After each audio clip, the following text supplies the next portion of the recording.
Hola a todos y bienvenidos a un nuevo episodio de la economía P2P.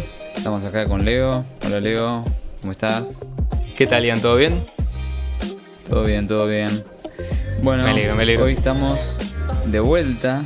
Sí.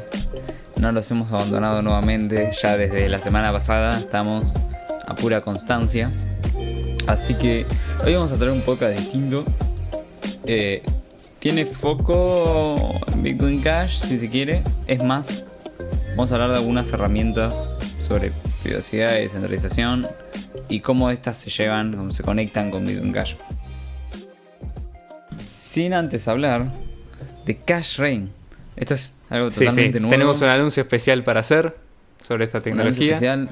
Salió hace nada, hace muy poquito. Si lo estás viendo en el futuro, salió hace un montón. Pero hoy esto está espectacular. Pueden sumarse al de la economía P2P. Es cashrain.com/la economía P2P.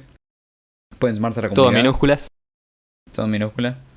Y ahora, bueno, ¿qué es básicamente Cashrain? Es una nueva herramienta creada por King.com. También fue el creador de Megaplot. ¿Qué es lo que permite? Bueno, permite crear comunidades y distribuir Bitcoin Cash a todos los participantes de la comunidad. Ese es, por ejemplo, el simple formato, ¿no? Dividir $1 en todos los participantes y hacer llover Bitcoin Cash. La otra, por ejemplo, es hacer que lluevan, pero más en proporción a los que nos siguen a los canales de YouTube, de Twitter, de Instagram, que están conectados con la comunidad. Entonces, por ejemplo, si nos seguís en Twitter, si nos seguís en las redes sociales, básicamente tenés una ventaja sobre el resto y vas a recibir más Bitcoin Cash. A su vez, permite otras herramientas, como por ejemplo, estamos hablando de que está en beta, es muy nuevo y ya permite hacer bastantes cosas. Otra sería, por ejemplo, te permite hacer como una caja que cada vez que alguien entra al perfil, la abre y recibe dinero. Entonces la gente como que está más atenta a tu perfil, ¿no? Ese es como un poco lo que busca hacer esto. Sí, eso creo que se llama Cashbox y está bastante interesante Cashbox. porque es como una especie de faucet, ¿no? Uno la carga con Bitcoin Cash, el que quiere, y bueno, después haces clic y recibís unas monedas que se mandan directamente a tu billetera. Sí, acá obviamente no hay nada de custodia, o sea, los fondos van directamente a tu billetera. Por ejemplo, le hacemos llover a quienes están en nuestra comunidad y va desde nuestra billetera a sus billeteras. Cashrain no existe en el medio, es todo automático y sin custodia. Después, por ejemplo, te permite hacer un tweet, por ejemplo. Hoy te permite con Twitter y con Twitch, me parece también.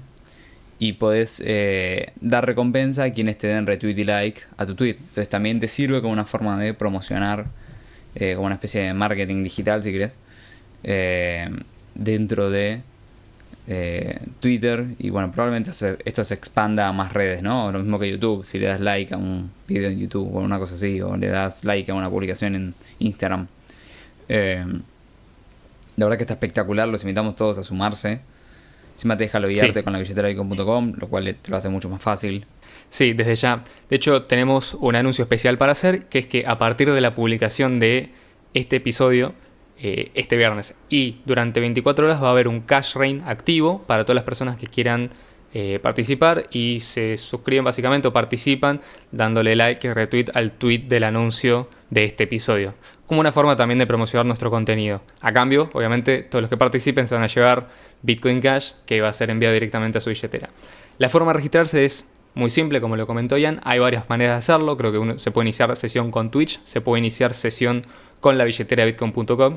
Exactamente, sí, con la billetera bitcoin.com. Uno escanea simplemente un código QR y se loguea, deslizando como cuando va a pagar, pero en vez de enviar un pago es como que automáticamente en el backend conecta y hace algo mágico y funciona. Eso está bárbaro, obviamente. Sí, después hay que dejar una dirección de correo electrónico porque te llegan las notificaciones cuando te llega un Cash Rain, entonces estás enterado, por ejemplo, de qué comunidad recibiste. Y por otra parte, obviamente se puede iniciar sesión con directamente correo electrónico y contraseña, como siempre, que igual se va a solicitar para poder iniciar sesión, pero bueno, va a estar interesante ver, digamos, esta posibilidad, aparte de iniciar sesión con la billetera bitcoin.com o Twitch. Con respecto a la billetera Bitcoin Cash, solamente se puede iniciar sesión con la billetera bitcoin.com. Vamos a ver si el día de mañana de alguna manera esto se libera, ¿no? Si utiliza algún tipo de Cash ID, por ejemplo, que es una tecnología que permite vincular una cuenta con una persona y directamente conectarse. O, por ejemplo, ¿por qué no? El día de mañana con Memo, ¿no? Sobre todo Kim.com, siendo que está bastante interesado en la privacidad y en la seguridad y que la información que se divulga no pueda ser fácilmente censurada. Bueno, Memo es una tecnología que está buena en ese aspecto. Les recomendamos también, si no saben lo que es Memo, que vayan a escuchar el podcast que tenemos al respecto. Tenemos también cuenta en Memo por si nos quieren seguir ahí. Desde ahí hacemos todos los anuncios. Pero bueno, básicamente es una manera también de estimular y generar que más gente conozca y empiece a utilizar Bitcoin Cash. Porque esto genera adopción directa. Es decir, esto crea comunidades que utilizan Bitcoin Cash. Esto el día de mañana lo puede usar un youtuber con cientos de miles o millones de suscriptores para repartir Bitcoin Cash entre varios de sus seguidores y todo el mundo estaría emocionado con su billetera Bitcoin Cash. Y por otra parte, la persona que recibe esos BCH ya automáticamente empieza a pensar, bueno, ¿qué puedo hacer con esto? Los puedo utilizar para ir a comprar en algún local, los puedo empezar a acumular, por ejemplo, porque me gusta la tecnología, los puedo empezar a usar entre mis amigos como moneda de uso diario. Entonces, es una cosa que hasta donde yo sé, esto no se puede hacer con ninguna herramienta. Es decir, había maneras para que la persona que tenía un canal, un creador de contenido, lo que sea, recibiera dinero desde los suscriptores, por ejemplo Patreon, estas páginas como GoFundMe o directamente donando a alguna dirección, lo que sea, pero no había una herramienta que te permitiera, siendo creador, distribuir dinero a todo el mundo. Y lo que tiene bueno es que al ser Bitcoin Cash, vos lo podés hacer a cualquier persona que te siga, no solamente a los que están en tu mismo país. Entonces, por ejemplo, si tenés a alguien que está en Corea del Norte que te sigue, por ejemplo, y tiene dirección de Bitcoin Cash, le va a llegar igual. Es decir, puede utilizar esta tecnología incluso bajo altos niveles de censura, con lo cual estamos probando que Bitcoin Cash realmente es dinero para el mundo y no discrimina y no existen fronteras cuando se habla de dinero en efectivo electrónico peer-to-peer. Sí, esto la verdad que está genial y es simplemente la versión beta y uno de los dos proyectos de Kim. Después va a venir FileShop, que probablemente complemente en algún punto a CashRain. Va a ser muy interesante ver estas herramientas crecer y gente adoptándola, porque la verdad que está buenísimo. Sobre todo también, por ejemplo, un Twitch, ¿no? Estás haciendo un Twitch en vivo y puedes repartir Bitcoin Cash a toda la gente que te está mirando. O podés hacer publicidad de tu Twitch. Che, estoy en Twitch y lo publicas en Twitter. ¿Viste? O que por ver tu Twitch repartir Bitcoin Cash, probablemente se pueda hacer eso y te atrae público. La verdad que está muy bueno. Todo en chain, ¿no? Es espectacular. Sí, esto es actividad de la red pura, o sea, no estamos hablando de adopción de más usuarios. O sea, estamos hablando de algo que potencialmente puede llegar a un montón de gente y que convierta a Bitcoin Cash en una de las monedas más utilizadas, ya sea por los streamers, por la gente que sigue a estas personas, o directamente, digamos, nuevos usuarios que simplemente descubren a través de algo que parece un juego, una tecnología que les cambia la forma de pensar el dinero, que es lo que esperamos que suceda al fin y al cabo. O sea, esto es como un poquito, si se quiere, un caballo de Troya que, en nuestra opinión, por lo menos en mi opinión personal, es como, ¿quién me está metiendo esto? Pero el objetivo final es, che, date cuenta que existe esta tecnología, ¿viste? Vos la puedes usar para mandar guita a cualquier parte del mundo, a decenas de usuarios, o también para otro tipo de transacciones. Es decir, es completamente libre y voluntario. Sí, la verdad que está buenísimo. Y sin más, pasamos directamente al tema del día. Al tópico de hoy. Hablando ¿Qué tenemos en la cocina para hoy? Sí. ¿Qué nos trae el chef? Vamos a hablar de 3 tecnologías en particular. Bueno, primero vamos a empezar con las redes de privacidad. Probablemente Tor sea la más conocida y todos ustedes ya la conozcan porque es conocida. Luego vamos a profundizar qué es. Después está I2P. Probablemente si estás un poco más interesado en el tema de la privacidad, lo conozcas. Pero obviamente la mayoría seguramente conocerá Tor, porque inclusive ya está adoptado en muchos dispositivos. Por ejemplo, bueno, Brave ya te viene con Tor, o todas estas redes. Y después hay otra tecnología que no es estrictamente de privacidad. Se trata más de una tecnología, si se quiere, es más para distribuir, descentralizar, que para obtener privacidad en sí. O sea, no es el foco de la tecnología. Busca ser más resistente a la censura vía descentralización que obtener privacidad. Estamos hablando de IPFS, Interplanetary File System. Sí, exactamente. Sí, básicamente está pensado para cuando estemos en Marte y nos podemos con canales de Line. No, mentira. Pero está pensado literalmente para eso. Es curiosamente. Básicamente es una tecnología parecida a los torrents, pero tiene una gran diferencia. Sí. Sí, si se quiere es como la evolución de los torrents, ¿no? O es la evolución Sí, que es tuvo como que haber una llegado forma a de, los en torrents. mi opinión, hacerlo un poco más eficiente, ¿no? Históricamente uno compara, creo que la forma más fácil de pensar IPFS es primero compararlo con la tecnología de BitTorrent, el protocolo torrent. Mucha gente seguramente usó el programa MicroTorrent para descargar algún libro, alguna película, lo que sea. Entonces, la forma en la que eso funciona es, hay varias personas que tienen el mismo archivo, exactamente el mismo, y lo ponen a disposición de la comunidad. Es decir, lo anuncian en algún tracker, que son, digamos, servicios que están corriendo constantemente, que tienen un registro de los usuarios que tienen acceso a distinto tipo de contenido. Y uno, cuando por ejemplo quiere descargarlo, se conecta a ese tracker. Después directamente el tracker le pasa la dirección IP de las personas que lo tienen y se hace la transferencia directamente de par a par, sin pasar por un servidor central. Entonces, la ventaja que esto tiene es que, por ejemplo, si un par se desconecta, directamente se descarga de otro si es que hay suficientes pares disponibles. Y la descarga también suele ser mucho más eficiente para cuando, por ejemplo, un archivo es muy demandado, porque uno no solamente descarga ese archivo, sino que por defecto, como vienen configurados la mayoría de los clientes, automáticamente uno también lo empieza a compartir, ¿no? Entonces se convierte también en un par que pone esa información a disposición, incluso si no tiene todo el archivo descargado, sino que uno automáticamente, ni bien ya tiene ciertas partes del archivo descargado, ya se puede empezar a compartir y se contribuye a la red. Esto obviamente genera que una vez que ese archivo está suficientemente distribuido y en varias partes del mundo, sea muy difícil borrarlo.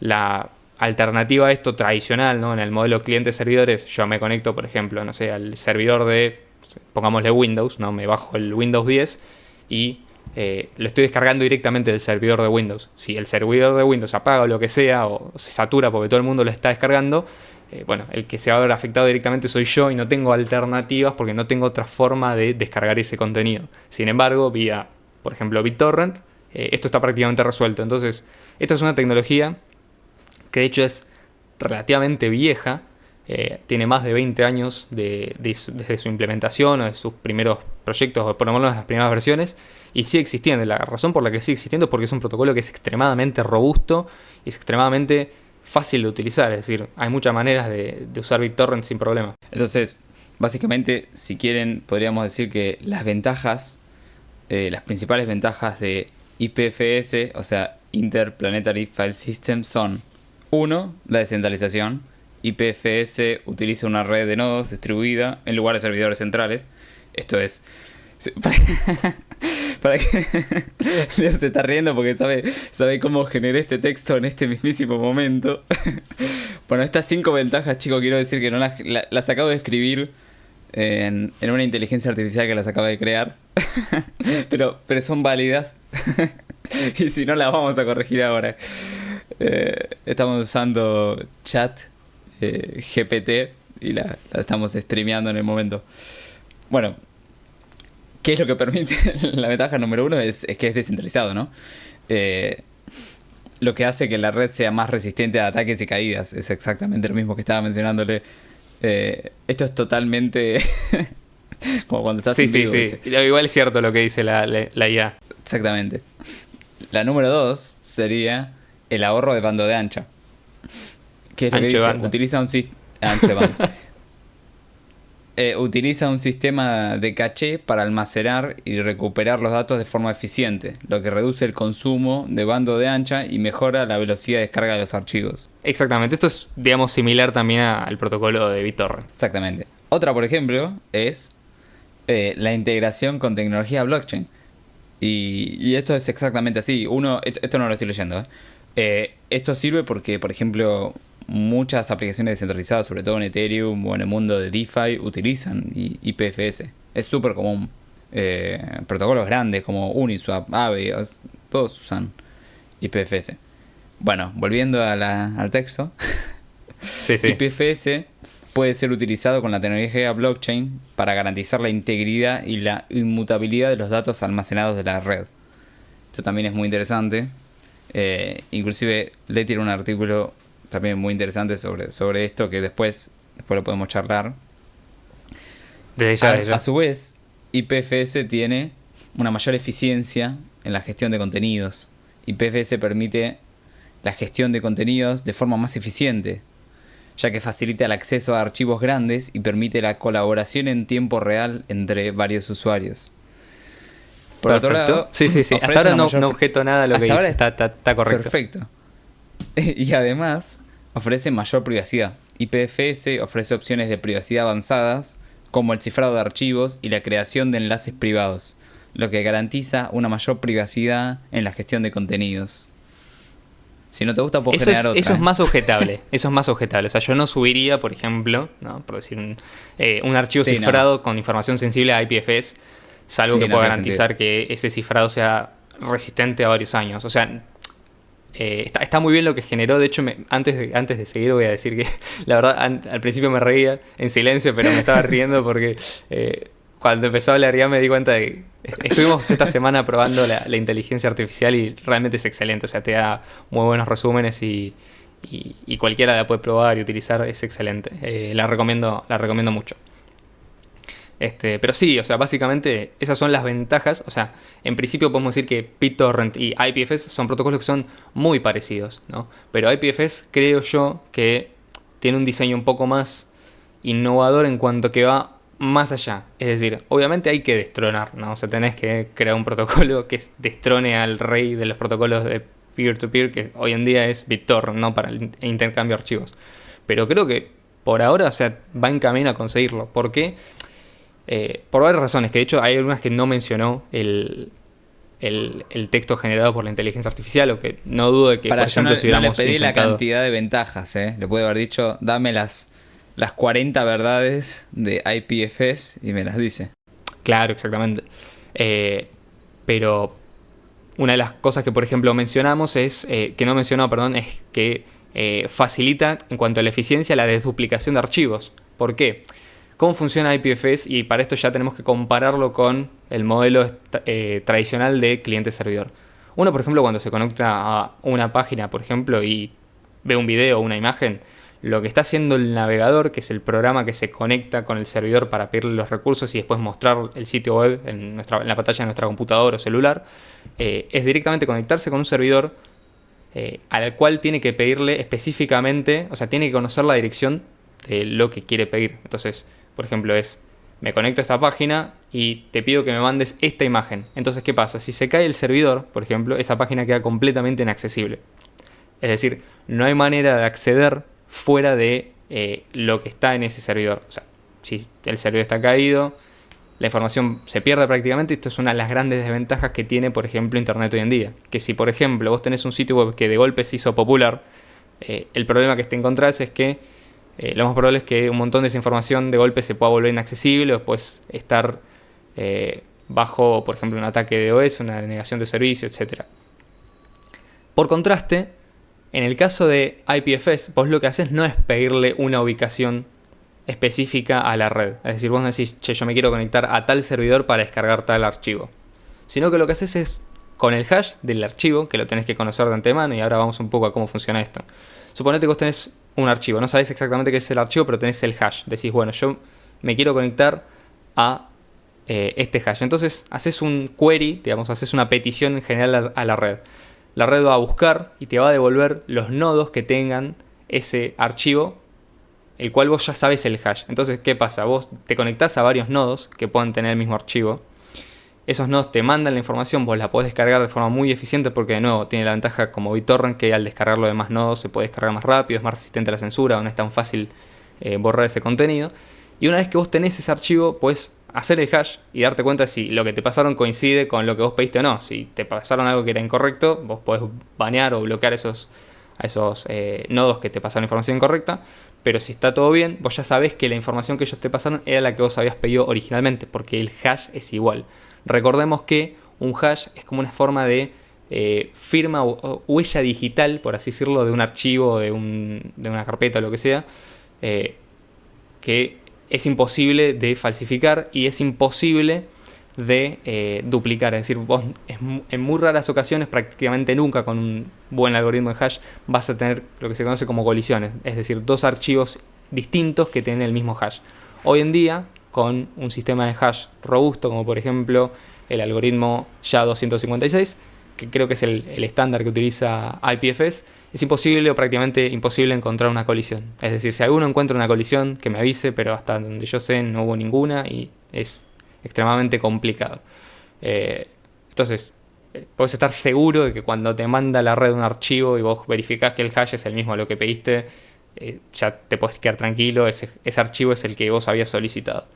Entonces, ¿cómo podría funcionar esto? Bueno, supongamos que, no sé, yo le quiero compartir a todo el mundo una base de datos de, no sé, información confidencial que se liqueó del gobierno de un caso de corrupción o lo que sea. Lo puedo poner, por ejemplo, en Twitter o alguna alternativa mucho más descentralizada, como por ejemplo Memo. Puedo poner el hash de esa información y automáticamente la gente cuando se conecta a IPFS y solicite esa información, ese hash, va a descargar exactamente ese archivo y lo va a estar verificando automáticamente a medida que se descargue. Y esto funciona para archivos de cualquier tamaño. Es decir, puedes poner un archivo de texto de 120 bytes, puedes poner una carpeta con terabytes y terabytes de contenido. Es decir, esto escala perfectamente. Y de hecho, si vos tenés, por ejemplo, una carpeta con varios contenidos, por ejemplo, no sé, supongamos un álbum con música y tenés dentro de la carpeta del álbum distintos archivos, vos podés solicitar archivos individuales, no tenés que pedir la carpeta completa y descargarla completa. Que este es un problema que tienen los torrents. ¿Qué pasa? Supongamos que yo creo un torrent que tiene, no sé, toda la música de los 80, ¿no? Entonces, por ejemplo, tenés un disco de Michael Jackson, el disco Thriller, ¿no? Entonces yo me lo descargo y cuando descargo ese torrent me descarga el álbum Thriller. Perfecto. Y después supongamos que yo me quiero descargar por separado el álbum Thriller. Entonces, no hay ninguna manera para la red de BitTorrent de darse cuenta que yo ya tengo descargado ese álbum, suponiendo que los archivos fueran idénticos. Entonces, ¿qué pasa? Me lo va a descargar 2 veces y me lo va a duplicar. IPFS lo que hace es darse cuenta, che, este archivo que tenés acá es el mismo que este archivo porque el hash es idéntico. Perfecto, no lo descargo. Tengo la información una sola vez, pero la apunto 2 veces, porque tengo 2 directorios, pero los archivos son los mismos, entonces en vez de ponerte toda la información 2 veces, te la pongo una sola vez y listo. Entonces es mucho más simple, es mucho más fácil y ahorras espacio, es más eficiente en cuanto al uso del espacio de almacenamiento. Lo cual lo hace ideal, por ejemplo, para, no sé, este tipo de contenidos que se replica varias veces, como por ejemplo un archivo, una película. Redes como Netflix, por ejemplo, podrían utilizar este contenido para hacer que la distribución de su contenido sea mucho más fácil. Obviamente dudo que lo hagan por una cuestión de copyright y etcétera, pero es una forma, por ejemplo, de facilitar el streaming de contenido. Y entre otras cosas, por ejemplo, se podría utilizar para almacenar los bloques de Bitcoin Cash. ¿Por qué? Porque básicamente la red, es decir, los bloques y las transacciones, están basados en hash. Entonces yo puedo decir, por ejemplo, che, pasame el bloque con el hash tanto. Y la red ya lo puede interpretar, es decir, la red de IPFS me puede mandar el bloque que yo estoy solicitando. Entonces el día de mañana un nodo, en lugar de ser, por ejemplo, un nodo completo que tenga todas las transacciones, simplemente puede ser un software que a medida que el usuario lo requiera, se conecta a IPFS, descargue los bloques o las transacciones que tienen un hash de nuevo que requiera, y simplemente acceder a esa información sin tener que tener toda la cadena descargada. Y, por ejemplo, los mineros podrían utilizarlo también para consultar información sobre la red y demás. La verdad que es una tecnología que potencialmente podría ayudar a descentralizar y a mantener mucho más fácilmente todas las transacciones de Bitcoin Cash y permitirle escalar más allá de los límites impuestos por el costo del hardware, por ejemplo, para almacenar transacciones. ¿Hasta acá todo bien, Ian? ¿Querías comentar algo? ¿Le preguntaste otra cosa a la inteligencia artificial? La AI. Bueno, y después cómo acceder, por ejemplo, a contenido en IPFS, porque te lo vendimos espectacular, ahora falta, ¿no?, la parte. Sí, la parte práctica. Es como, che, yo, todo muy lindo lo que me contás, pero ¿qué puedo quiero. hacer hoy con IPFS? Claro, exactamente. Exactamente. Bueno, hoy hay una página, por ejemplo, que se llama... ¿cómo era? Awesome... Awesome IPFS, ¿era? IPFS. Awesome Sí. IPFS, sí, eso. Awesome IPFS. Bueno, Sí. ahí tenés un montón de aplicaciones sobre IPFS. Después podés bajarte el gateway que está en ipfs.io. También podés configurar el tuyo dentro de Brave. O sea, si usás el explorador de Brave, podés ir a configuraciones, IPFS y activar el gateway. Ya con eso, cuando quieras acceder a una página con IPFS, te va automáticamente a derivar a la página sobre IPFS, lo cual está buenísimo. Si no, puedes también tener un nodo local de IPFS bajándote el cliente en la página oficial de IPFS. Claro, o por ejemplo también directamente acceder a un montón de contenido que está directamente hosteado en IPFS utilizando Brave. Lo que se puede hacer es configurar que si el sitio soporta IPFS, automáticamente haga el switch y cargue el sitio desde IPFS y no desde el servidor, con lo cual vos te quedas con una copia local. Y esto es otra de las ventajas, vos te quedas con una copia local del contenido al cual vos accedes. Entonces, mientras vos quieras acceder a ese contenido, lo vas a tener descargado, el tiempo de acceso va a ser cero, tu conexión a internet va a ser cero, es decir, porque no te tenés que conectar al sitio cada vez que querés acceder, sobre todo si es información estática, es decir, información que no varía. Y automáticamente vos, al estar conectado a la red, cada vez que alguien lo quiera descargar o cada tanto cuando una persona quiera acceder a ese mismo contenido, vos vas a tener esa información y la vas a poder compartir y distribuir con el resto de la red. O sea que es una forma también de contribuir a que haya más descentralización de contenido. Estas son como las formas más simples de acceder a la cadena, a la red de IPFS utilizando las tecnologías o como funciona hoy en día.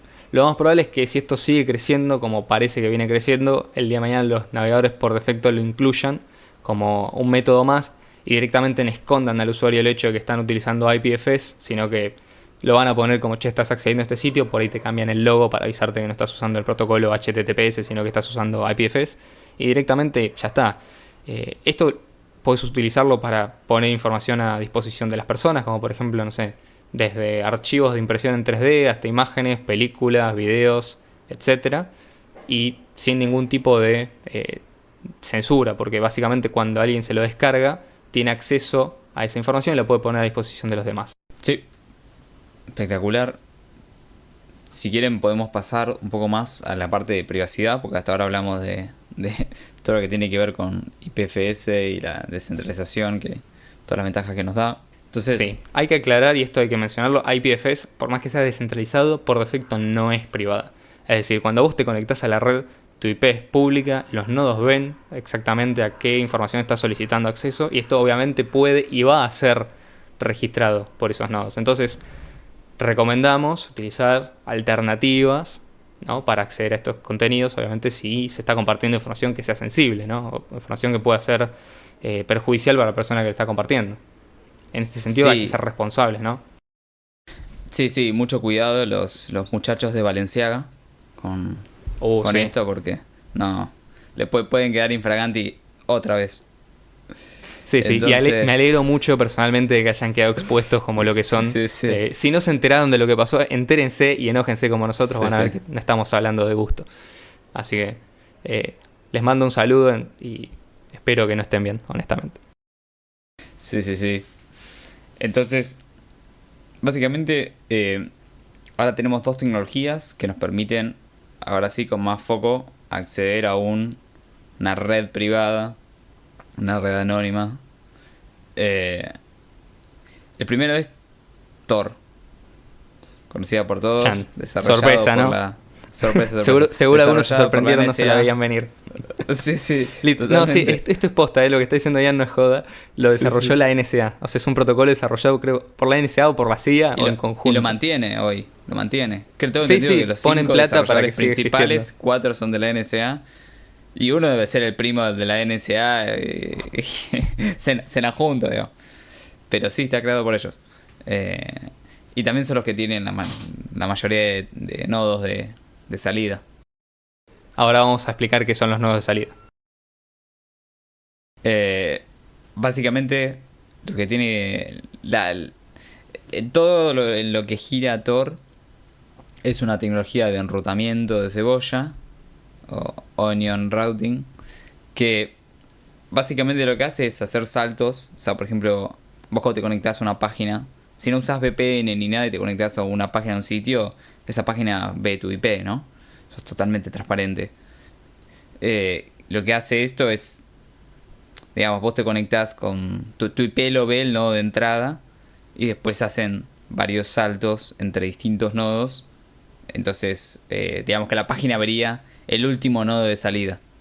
Pero esto lo que permite es que, o sea, si vos tuvieses solamente dos nodos, como que sería fácil saber quién sos, ¿no? Porque simplemente, o sea, los nodos podrían saber quién sos vos si se ponen de acuerdo.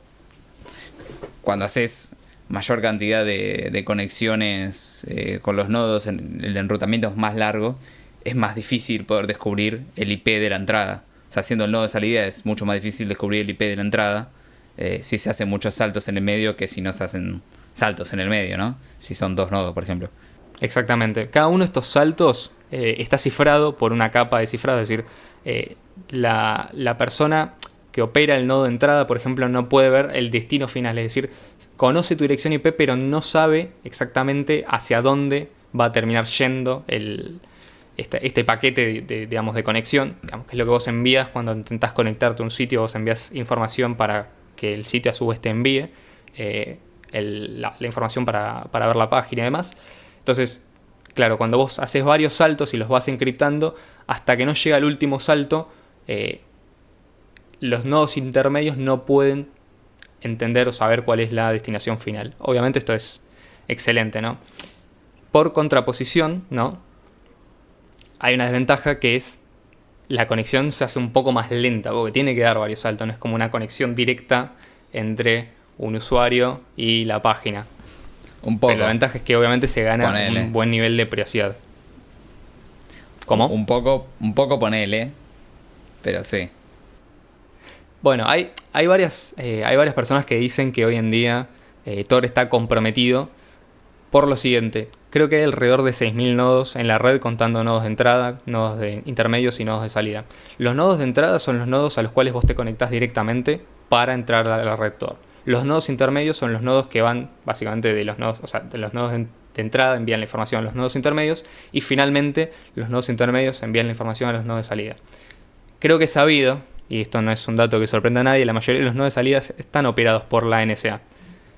Por otro lado, si alguno está con la intención de correr un nodo de salida, le aviso que por las dudas piense muy bien antes de hacerlo, porque en muchos lugares puedes llegar a meterte en problemas legales por el tipo de contenido. O sea, vos no tenés control sobre a qué sitio se conecta el nodo de salida. O sea, puede ser un problema, y dejo a la persona que nos está escuchando que trate de entender a qué tipo de información me refiero, pero puede ser un problema que el día de mañana, digamos, tengas que enfrentarte y tengas que justificar. Entonces la mayoría de los nodos de salida lo suelen correr instituciones tipo ONGs o librerías o empresas de seguridad, digamos, alguien que ya tiene una relación, digamos, que pueda explicar por qué está corriendo un nodo de salida y que pueda justificar el tráfico de alguna manera que sale.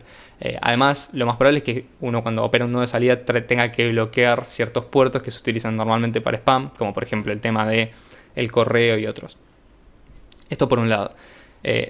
Ahora, para utilizar Tor es relativamente simple. Lo único que hace falta es, por ejemplo, si se está en una computadora, es descargarse el navegador Tor, que es un navegador que ya viene con la conexión Tor incluida. Es decir, lo único que uno hace es conectarse a la red cuando se lo descarga, y a partir de ahí ya todos los sitios a los que uno accede vía Tor, y también se pueden acceder a sitios exclusivamente hosteados sobre Tor, es decir, que el número de saltos se duplica. Vos tampoco conocés exactamente cuál es la destinación, o sea, no sabés exactamente cuál es la dirección IP del sitio al cual vos te conectás, y se obtiene tanto privacidad como para las personas que visitan esos sitios como para las personas que hostean estos sitios. La desventaja es que justamente al tener la gran mayoría de nodos operando o siendo operados por una entidad que justamente no es muy amigable con la privacidad, dependemos de que los nodos intermedios estén lo suficientemente, o sea, sean lo suficientemente abundantes como para que al momento de conectarse a Tor y que se genere una ruta que suele ser aleatoria, no nos estemos accidentalmente conectando a 3 nodos operados por la misma entidad que pueda hacer una correlación de nuestra identidad y eventualmente conectarnos nuestra destinación con nuestra dirección IP. Entonces, por cuestiones como esta, es que se recomienda también ser cauto con los sitios a los cuales uno accede utilizando Tor y no hacer nada que uno no haría estando desconectado de Tor, justamente. O sea que si alguien lo está pensando utilizar para alguna actividad criminal, honestamente no se lo recomiendo. Obviamente me refiero a actividades criminales inmorales, no simplemente poner un sitio que diga, che, el Estado es malo, sino que estamos hablando de hacer algo que es moralmente incorrecto criminal en cualquier tipo de sociedades. O sea que esto como un aviso amigable, digamos, de mi parte.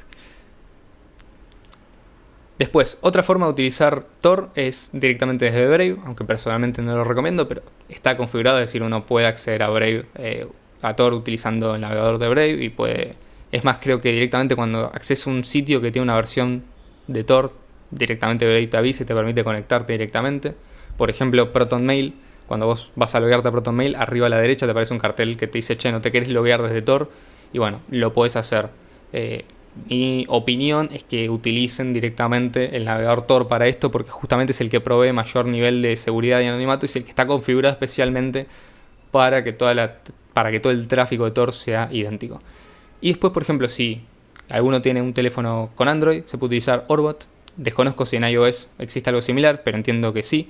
Pero particularmente Orbot en Android lo que hace es crear una conexión de Tor que cualquier otra aplicación puede utilizar y se pueden seleccionar cualquier aplicación para que se conecte vía Tor y no vía la internet tradicional. Entonces está bueno porque uno puede esconder el tráfico, por ejemplo, de la billetera Bitcoin Cash del ISP, pero mantener el tráfico de YouTube, por ejemplo, con el ISP porque no le molesta que el proveedor de servicio de internet vea que te estás conectando a YouTube, por ejemplo, para ver un video.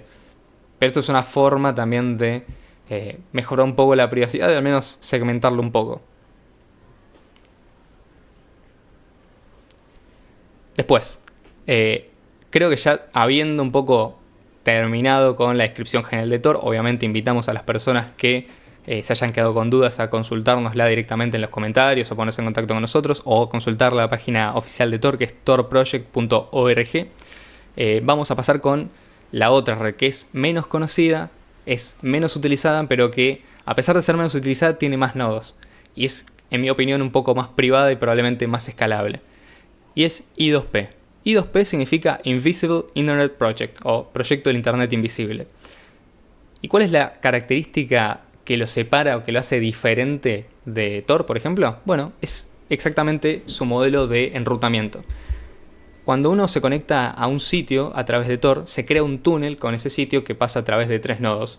Ese túnel se utiliza tanto para enviar la información de conexión desde el cliente, es decir, la persona que accede al sitio, y se utiliza también para que el sitio envíe por ese mismo túnel la información que el cliente está solicitando, es decir, la página web. Bueno, en el caso de I2P, la ventaja que tiene es que el número de túneles que hay es configurable a voluntad. Es decir, la persona puede elegir conectarse a un servicio utilizando 6 túneles, por ejemplo. Entonces se hacen 6 saltos. El nodo que está en el medio no puede ver exactamente cuántos saltos está o de dónde viene el tráfico y hacia dónde va. En ese sentido es idéntico a Tor. Pero además, cuando se va a recibir esa información, se crea un túnel paralelo, que es decir, que la información que va de un lado no vuelve por exactamente el mismo túnel, sino que se genera otro. Entonces, para comprometer tráfico de I2P hay que potencialmente comprometer el doble de nodos, lo cual obviamente es más complicado. Y tiene una ventaja, que es que automáticamente todos los usuarios que utilizan I2P están corriendo un nodo y están contribuyendo con su ancho de banda a fortalecer la red. Entonces, no solamente uno se convierte en un nodo que puede acceder a los contenidos que están dentro de la red de I2P, sino que además estás contribuyendo a que otras personas se puedan conectar a I2P y aumentar la base de nodos. Entonces, si crecen los usuarios de Tor, no necesariamente van a crecer los usuarios de los nodos. Perdón, los números de los nodos. ¿Por qué? porque los usuarios no tienen incentivos para correr un nodo, sino que generalmente lo hacen personas que ponen su tiempo, su voluntad y sus equipos en favor de la red Tor. Sin embargo, si aumenta el uso de I2P, aumenta el uso también y la cantidad de los nodos, con lo cual se aumenta la cantidad de tráfico que puede haber dentro de la red y la cantidad de saltos que puede haber dentro de la red. Esto aumenta la privacidad y lo vuelve una red ideal para hacer cualquier tipo de protocolo peer-to-peer encima. De hecho, una de las cosas que se pueden hacer en I2P que no es recomendable hacer desde Tor es torrenting, por ejemplo. Hay todo un torrenting paralelo que funciona arriba de I2P, que es un torrenting anónimo. Habíamos dicho al iniciar y al explicar BitTorrent que el protocolo requiere saber la dirección IP a la cual uno de los pares para poder acceder a ese contenido. Bueno, en el caso de I2P no hace falta esto. Uno directamente se conecta creando un túnel con el par que tiene la información y se crean varios túneles directamente con cada uno de los pares y se descarga la información pero sin saber dónde está ubicado ese nodo, en qué momento ese nodo se conectó a la red, cuál es su dirección IP, ni de dónde sacó esa información, ni qué otros archivos tiene, sino que es una dirección exclusiva o un túnel exclusivo para conectarse con ese nodo, que además se reinicia cada vez que se accede a ese programa, por ejemplo, o cada vez que se reinicia el programa. Entonces se crean túneles nuevos constantemente. Y de hecho creo que la duración de los túneles en I2P es de 10 minutos, mientras que en Tor uno tiene que manualmente crear nuevos túneles o crear nuevas rutas para los sitios a los cuales se conecta. Ahora, la diferencia es que I2P es más difícil de utilizar. ¿Por qué? Porque al ser, digamos, un protocolo un poco más con menos uso que actualmente Tor y que suele estar apuntado a personas que buscan un mayor nivel de privacidad, la realidad es que esto viene con un costo en la usabilidad. Y para tener un nodo de I2P hay que pasar, digamos, por un proceso de configuración que la realidad es que hoy en día es mucho más simple y de hecho desde la página oficial que es geti2p.net o geti2p.net se puede descargar y es un instalador que es gráfico, es manual, uno aprieta siguiente y termina instalando. La experiencia de usuario igual puede ser un poco confusa al principio, entonces de nuevo, si alguno tiene dudas sobre cómo se usa, yo me puedo poner en contacto y podemos charlar sobre esta tecnología, sobre todo si son usuarios técnicos que tienen ganas de crear contenido y hostearlo arriba de I2P, que creo yo que es ideal, por ejemplo, para combinar con, por ejemplo, IPFS. O sea, puedes tener I2P con IPFS y ya resolves el problema del contenido en IPFS que es accedido directamente con la dirección IP. En Tor esto sería imposible porque tendrías que sobrecargar el uso de los nodos intermedios que están aportando ancho de banda gratuito para que la gente lo use. En cambio, en I2P utilizas directamente el ancho de banda que vos provees a la red, no el que le estás, digamos, exigiendo al resto de los nodos. Entonces, les recomiendo a las personas que quieran utilizar I2P que se descarguen si quieren el cliente oficial. Hay otros clientes alternativos como por ejemplo I2PD, que es digamos, un cliente que está escrito en C++, que es diferente al cliente que está escrito en Java, que es el que está en la página oficial. Y también existen clientes para Android, por ejemplo. Entonces uno puede configurar I2P para utilizarlo en Android. Otra cosa que hay que tener en cuenta, I2P es mejor para acceder a servicios que están dentro de I2P. Tor es mejor para acceder a servicios que están en la ClearNet, es decir, que uno normalmente accedería utilizando el sistema tradicional de direcciones IP y que se conectaría directamente. ¿Se puede utilizar I2P para acceder a sitios que no están en I2P? Sí, pero la realidad es que no es lo común y hay que utilizar y saber configurar un servicio que se llama OutProxy o proxy de salida, que sería similar a un nodo de salida, pero la realidad es que hay muy pocos a comparación de Tor, que tiene muchísimos más. Si lo que buscan es, por ejemplo, poder acceder a una página de noticias que está hosteada en la red tradicional y necesitan hacerlo de forma de que nadie se entere o de la forma más privada posible, en ese caso recomiendo Tor. Si lo que quieren hacer es hostear un nodo de IPFS, por ejemplo, para compartir archivos de forma anónima desde I2P, lo que recomiendo es I2P justamente. Entonces, ahí tenés como distintos casos de uso para dos redes que se complementan muy bien una con la otra.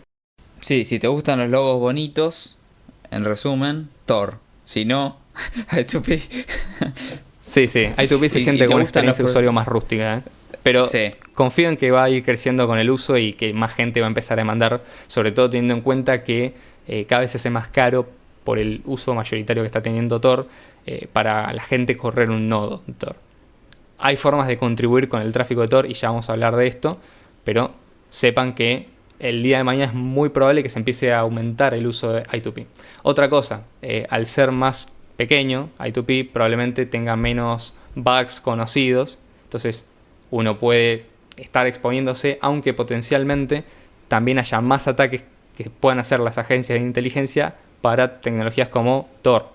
En cambio, I2P tendrían que ponerse a investigar exactamente cómo funciona el protocolo, tratar de descubrir fallas y vulnerabilidades en estos sitios, y al ser menos utilizada probablemente no haya tanto interés en desanonimizar el uso de estas redes. Sí, y cómo contribuir en Tor, por ejemplo. Bueno, en I2P es bajándote el cliente. Y Sí, directamente bajas el cliente, contribuir. lo dejas configurado como viene por defecto y automáticamente estás contribuyendo con ancho de banda para la red. En el caso de Tor, ya vimos los nodos de salida, no es muy recomendable. Salvo que seas la NSA. Pareciera que está armado para que solamente la NSA tenga nodo de salida, ¿viste? Sí, ¿Quién sí. lo hubiera dicho? Pero No, a ver, lo que ha pasado, por ejemplo, es que hay gente que usa Tor, ¿no?, para atacar sitios. Entonces, de golpe descubren que justo la persona que atacó un sitio usó un nodo de salida determinado. Entonces van y le dicen, che, ¿por qué me atacaste el sitio? Y te va a decir, che, pero yo no hice nada. Yo no fui el que atacó. Yo tengo un nodo de Tor que salida. O sea, anda a explicarle eso al juez de 80 años acá en Argentina. No lo hagan. sí, O sea, que una IP es una patente, busque- ¿viste? Claro, exactamente. Literalmente creen que una IP es una patente y que un correo electrónico es equivalente a un documento en papel. O sea, no jodan. Lo peor que les puede pasar en Argentina es tener un quilombo informático legal. Porque no van a explicarlo. Y de hecho los peritos que están acá en Argentina, que saben y que son los que asisten a los jueces, van a fallar mal. O sea, van a aportar información incorrecta, porque si aportar la información como corresponde, habría que retroceder un montón de decisiones legales que se tomaron al respecto, que ya están establecidas y que romperían básicamente la forma en la que el Poder Judicial actúa. Entonces, desde un punto de vista casi cariñoso, le digo, no se metan en quilombo, no corran un nodo de salida de Tor. Pueden utilizar Tor para uso personal, pero ya más que eso, nodos de salida no. Ahora, nodos intermedios, tal vez. Estudien el caso y ahora vamos a explicar cómo podrían contribuir, por ejemplo, con el uso de Tor para ayudar a la gente a acceder a esta red. Sí, ahí aparece Snowflake. Que bueno, si quieren pueden entrar a la página y investigar un poquito más. Básicamente lo que te permite es correr de forma sencilla. Es una extensión en el navegador. O también, por ejemplo, dentro de Orbot viene la opción de activar Snowflake. O sea, si usas Orbot en tu teléfono, puedes dejar Snowflake corriendo. Y lo que te permite es crear un nodo intermedio por el cual aportas a la red, ¿no? Es básicamente, ¿Cuál es la ventaja de esto? eso. Obviamente aumentas la cantidad, claro, aumentas la cantidad de nodos intermedios Sí. que hay. Entonces lo más probable es que si hay alguien que se quiere conectar a la red de Tor, tiene más chances de no seleccionar 3 nodos hosteados por la misma entidad o persona, básicamente. Entonces minimiza las posibilidades de que se pueda hacer una correlación del tráfico. Entonces, Exactamente. obviamente esto es muy interesante, por lo menos para nosotros, y esperemos que para ustedes también. Pero, ¿qué tiene que ver todo esto con PCH? ¿No? Bueno, tiene que ver bastante. Hay un montón de tecnología que se puede construir encima de estas redes de privacidad, encima de IPFS, que pueden funcionar perfectamente con Bitcoin Cash y que de hecho puede hacer que escale, puede hacer que funcione de forma más privada y puede hacer que funcione de manera más segura inclusive, es decir, que haya menos información sobre nosotros disponible públicamente cada vez que hacemos una transacción en la red. Entonces, una de las formas principales de utilizar Tor, por ejemplo, es para enviar transacciones a la red. Es decir, uno puede utilizarlo si tiene la billetera de Electron Cash, por ejemplo, o creo que Trezor Suite también está integrado de forma nativa. Puede utilizar Tor para conectarse a los nodos, entonces los nodos de la red de Bitcoin Cash no saben exactamente nuestra ubicación por nuestra dirección IP, con lo cual podemos tener un grado mayor de privacidad a la hora de hacer transacciones. Esto no quita que uno debe ser responsable y dentro de lo posible hacer cache fusion si el nivel de privacidad requerido es más alto, pero obviamente funciona como un paso más que hay que dar para poder hacer transacciones en la red. Es decir, esto no afecta a la usabilidad, es decir, la velocidad de transacción va a ser idéntica, pero cuando te conectes a un nodo vía Tor, este nodo no va a poder saber tu dirección IP, vas a hacer una transacción que simplemente no se puede rastrear el origen. Eso está interesante. Por lo menos no vía el estudio de los grafos. Otra de las ventajas que tiene es que tu ISP, por ejemplo, puede no saber que vos tenés Bitcoin Cash. Entonces, si no detectan que haces uso constante de una billetera de Bitcoin Cash, potencialmente no pueden darse cuenta de que vos tenés acceso a esta tecnología. Lo cual obviamente es algo muy interesante, porque no sabemos hasta qué punto el día de mañana la censura podría llegar a Bitcoin Cash. Hoy en día la realidad es que no hay un problema, pero en algunos lugares, por ejemplo, no sé, algunas dictaduras comunistas, lo más probable es que no sea muy legal utilizar redes de criptomonedas para hacer transacciones, con lo cual no sabemos si el día de mañana esto sería así o no, pero bueno, estar preparado y saber utilizar esta tecnología y por las dudas empezar a utilizarlo. Total, mientras más gente lo use, más difícil después es prohibirlo, ¿no? Porque no puedes prohibirle a 500.000 personas o 10 millones de personas que ya utilizan Tor para hacer transacciones que dejen de utilizarlo, o que utilizan Tor para navegar en el internet que dejen de utilizarlo. O sea, mientras más gente lo use, más se normaliza el uso y se deja de relacionar menos con actividades sospechosas o ilegales, que son las excusas que utilizan los estados para poder dar de baja y justificar ante la sociedad las acciones de censura que llevan a cabo. Después, obviamente, se pueden usar protocolos. Por ejemplo, Cash Fusion requiere sí o sí el uso de Tor. Entonces, cada vez que uno hace Cash Fusion, se utiliza Tor por una cuestión de que se necesita anonimizar el origen de los fondos para que el resto de los participantes en la misma transacción no puedan darse cuenta de que vienen de la misma dirección IP. De hecho, Cash Fusion creo que genera alrededor de 23 túneles por Cash Fusion utilizando Tor, lo cual obviamente hace que sea mucho más seguro y mucho más difícil hacer una vinculación entre los usuarios que usan Cash Fusion y las monedas que están en un pozo determinado. Esto es excelente. Es una de esas cosas que los desarrolladores de Cash Fusion pensaron bien y se dieron cuenta de que hacía falta. Bueno, obviamente esto se puede sumar y se puede seguir utilizando para que la gente pueda hacer transacciones de forma anónima. Hasta acá ya todo bien. ¿Tenés algo que comentar, algo que acotar? No, por ejemplo, ¿cuál sería la diferencia con una VPN? Sí. ¿No? Si se quiere, básicamente la VPN sería solamente como el nodo de salida, que en vez de tenerlo en Sí, el nodo de entrada tendría alguna otra empresa, claro, y nodo de entrada, exactamente. Sí, hay gente que a veces consulta por el tema de la VPN. Sería la VPN y el sitio con el que estás accediendo vía VPN ve el IP de la VPN. Eso sería lo único que hace, te cubre del sitio, pero no te cubre de la VPN. O sea, si tu VPN está comprometida, sonaste. Claro, exactamente. A ver, ¿para qué usaría una VPN, no? Sería solamente para esconder la dirección IP, por alguna razón, al sitio de llegada. Aunque, por ejemplo, igual si te estás registrando, no sé, si estás yendo al banco y vos iniciás sesión en una cuenta que está a tu nombre, digamos, no importa mucho si tu dirección IP es de Argentina o de Qatar, digamos, tiene la misma asociación probablemente con tu te identidad. Digan, no puedes acceder del extranjero, a lo sumo. Claro, pero ponele que te dejan, VPN, independientemente, o sea, saben que sos vos el que se está conectando, ¿no? Sí. Lo más probable. Sí, no podrían saber porque vos solamente dónde, tenés acceso.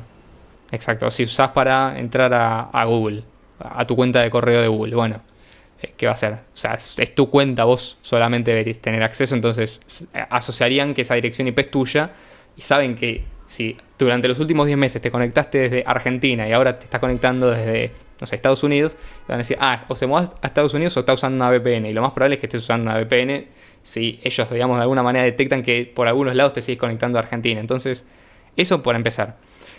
No es una tecnología de anonimato. No es una tecnología que te proteja de ataques de seguridad que hoy en día no sean prácticamente evitables. Sí está bueno, por ejemplo, si te conectas al Wi-Fi del subte, ¿no?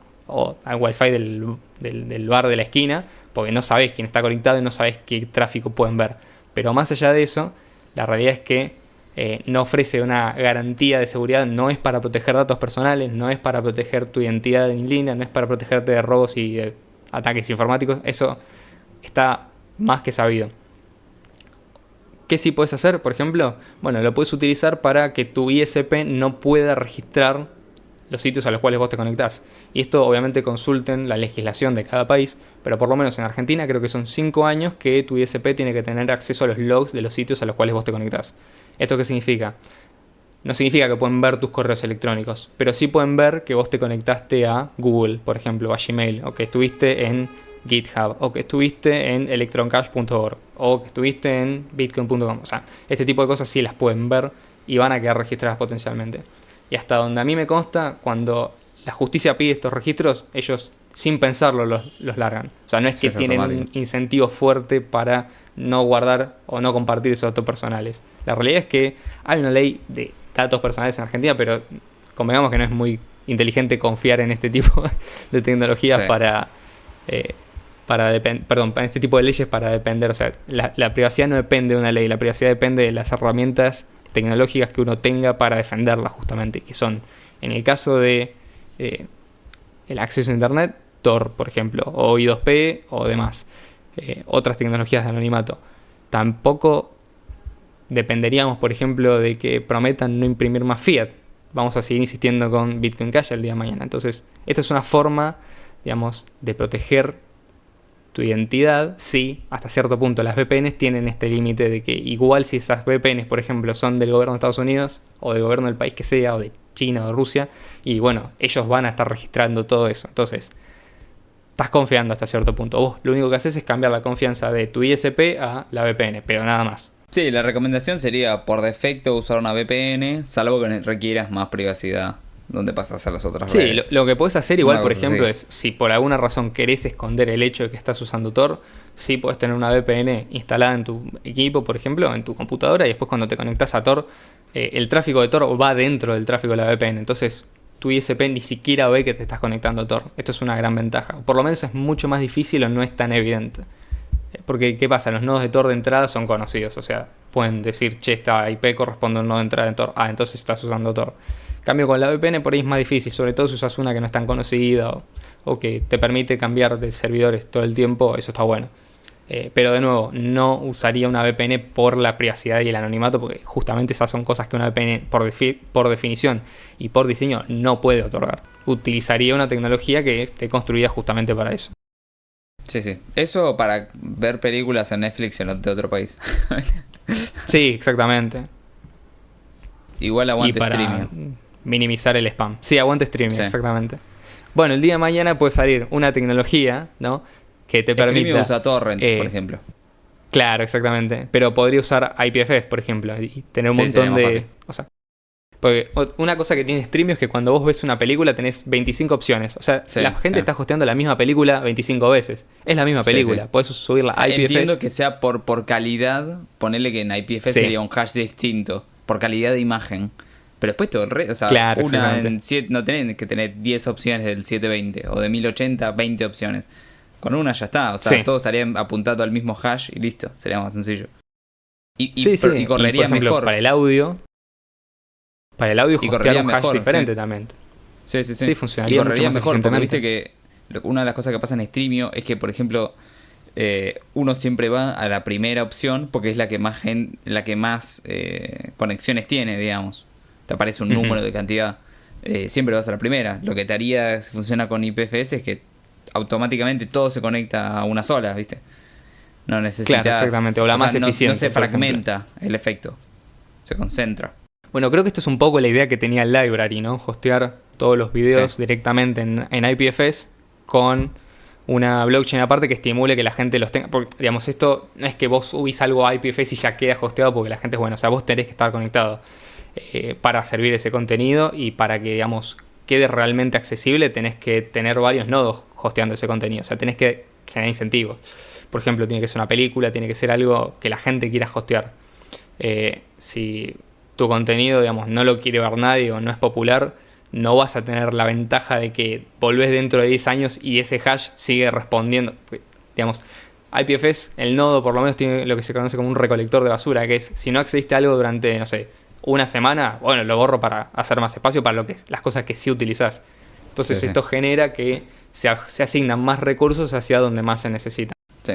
Así que bueno, chicos, esperemos que les haya gustado este nuevo episodio de la economía P2P. En este nos salimos un cachitín de Bitcoin Cash, pero por algo que es interesante y suma a Bitcoin Cash, ¿no? Esperemos que les haya gustado este nuevo podcast. Ya saben, súmense a nuestra comunidad en CashRain. ¿Sí, Le? Sí, antes quería hacer un anuncio y avisar que al momento de salir este podcast hay una campaña de Flipstarter que estamos haciendo con un equipo, principalmente yo y otras personas, la pueden encontrar en la página bch.education. La idea es crear una página que funcione como una especie de academia Bitcoin Cash, donde se hostea un montón de contenido con un montón de información. Y la idea es, dentro de otras cosas, presentarla en un formato que sea accesible tanto vía web y también dentro de Tor, dentro de I2P y IPFS. Entonces va a ser un sitio estático que va a estar apuntado a poder ser accedido de la forma más anónima posible, poder ser accedido de la forma más simple posible y poder ser accedido de la forma más descentralizada posible. Si les interesa la propuesta, obviamente no la comentamos acá, pero tienen la página del Flipstarter para verla. Y por lo que viene siendo hasta ahora la campaña, creo que se va a completar, así que dentro de poco tiempo vamos a tener el primer lanzamiento de la página y obviamente la vamos a estar anunciando por acá. La idea es generar contenido, información, tutoriales y poner muchas de las cosas que decimos en el podcast por escrito para que obviamente queden y que la gente pueda acceder de forma casi como cuando uno consulta un diccionario o un libro. Che, ¿qué era esto? Me voy a fijar acá, lo tengo, perfecto. Y también postearlo en varios idiomas para que la barrera idiomática no sea un problema para acceder a Bitcoin Cash. Vamos a estar utilizando un servicio de inteligencia artificial para las traducciones, así que va a ser como una experiencia de una mezcla de todas las tecnologías que se vienen y obviamente apuntándolo a siempre difundir la verdadera tecnología del efectivo electrónico peer-to-peer tal cual fue diseñada por Satoshi Nakamoto. Si les interesa, van a tener en la descripción el enlace al Flipstarter y a la página cuando salga. Espectacular. Bueno, súmense a la campaña en Cashrain. Síganos en Podcast, en YouTube. Suscríbanse, por favor. Van a tener premios si se suscriben, así que les conviene. Sí, sí. En Spotify. Vamos a estar haciendo Anchor. Cashrain semanales probablemente. Sí, sí. En Google Podcast también estamos. Así que, bueno, esperemos que les haya gustado este episodio y les agradecemos a todos. Diga. Una cosa más, los quiero dejar con una pregunta y ya te dejo cerrar, Ian, pero me acabo de acordar de algo que hablamos antes de grabar el episodio. Díganos si les gustaría o no, o si creen que sería útil y qué podríamos hacer si tenemos un canal en Twitch. ¿Nos verían en vivo? ¿Les gustaría que grabemos el podcast en vivo? ¿Les gustaría que hagamos otro tipo de material, otro tipo de contenido? Porque una de las cosas que tiene Cashrain es que te permite conectar con un perfil de Twitch. Y bueno, nos dimos cuenta que nosotros no teníamos. Esto, díganos si les resultaría algo que ustedes quisieran ver el día de mañana y si obviamente piensan que podría ser una buena edición para nosotros o si simplemente prefieren continuar con el modelo actual de podcast todos los viernes como viene siendo hasta ahora. Sí, obviamente los Twitch serían complementarios, ¿no? O sea, tendrás contenido extra, claro, además, o sea, ¿no? de los... pero díganos exacto, qué les parece. Exacto. Probablemente nos vean horas así hablando que bueno, con GPT-3. Sí, estaría buenísimo eso. Porque... Sí. Así que bueno, ahora sí, les agradezco a todos y te agradezco mucho a vos, Le, sobre todo, que hoy estuviste espectacular. A vos, por favor, un placer. Así que bueno, nos vemos semana que viene. Chau, chau. Chau, chau.